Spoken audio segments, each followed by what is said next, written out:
নিরামিষের দিনে কি খাবো সেই নিয়ে একটা টেনশন সবার মধ্যেই থাকে।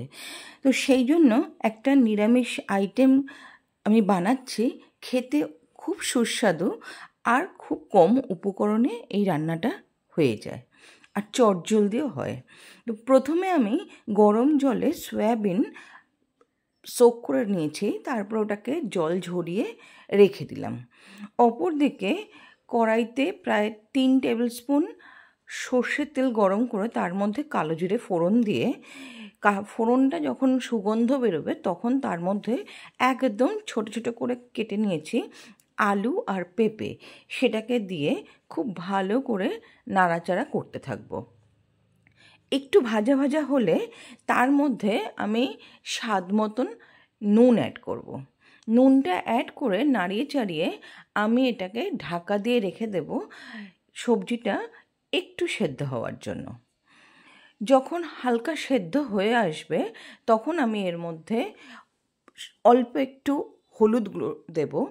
হলুদ গুঁড়ো দেওয়ার পরেও আমি খুব ভালো করে নাড়াচাড়া করে আগে থেকে চিপে নেওয়া সয়াবিনগুলোকে এটার মধ্যে অ্যাড করে দিলাম।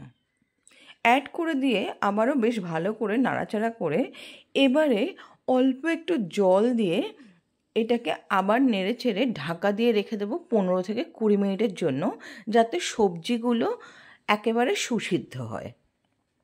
যখন সুসিদ্ধ হয়ে গেছে দেখছি, তখন আমি এর মধ্যে অ্যাড করে দেবো আগে থেকে বেটে নেওয়া পোস্ত আর কাঁচা লঙ্কা। আর কিছুই কিন্তু এটাতে অ্যাড করিনি। এবারে এটাকে দিয়ে খুব ভালো করে নাড়াচাড়া করতে থাকবো যতক্ষণ না একেবারে গামাখা হয়ে যাচ্ছে ততক্ষণ পর্যন্ত। আমার এখানে একটু মনে হয়েছিল নুনটা একটু কম আছে, সেই জন্য আমি এটা একটুখানি নুন অ্যাড করে দিলাম। দিয়ে আবারও একটু নাড়াচাড়া করে আমি গামাখা রাখার জন্য একটুখানি হাই ফ্লেম করে সবজিটাকে হতে দেব। যখন প্রায় হয়ে আসবে তখন আমি এটা যেহেতু নিরামিষ তরকারি সেই জন্য আর পোস্ত, সেই জন্য আমি অল্প একটু চিনি অ্যাড করেছি আর নামানোর আগে একটু সর্ষের তেল অ্যাড করব। এটা কিন্তু রুটি অথবা গরম ভাতের সাথে খুব ভালো লাগে খেতে। এটা করে খেয়ে দেখো, আশা করি তোমাদের ভালো লাগবে। আর যদি আমার ভিডিওগুলো ভালো লাগে তাহলে লাইক, শেয়ার, সাবস্ক্রাইব, কমেন্ট করতে ভুলো না।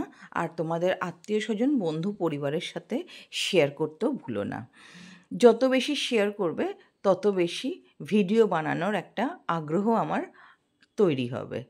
আমার রান্নাটা সম্পূর্ণ রেডি হয়ে গেছে। আমি 10 মিনিটের জন্য রেস্টিং টাইম দিয়ে তারপর আমি সার্ভ করছি।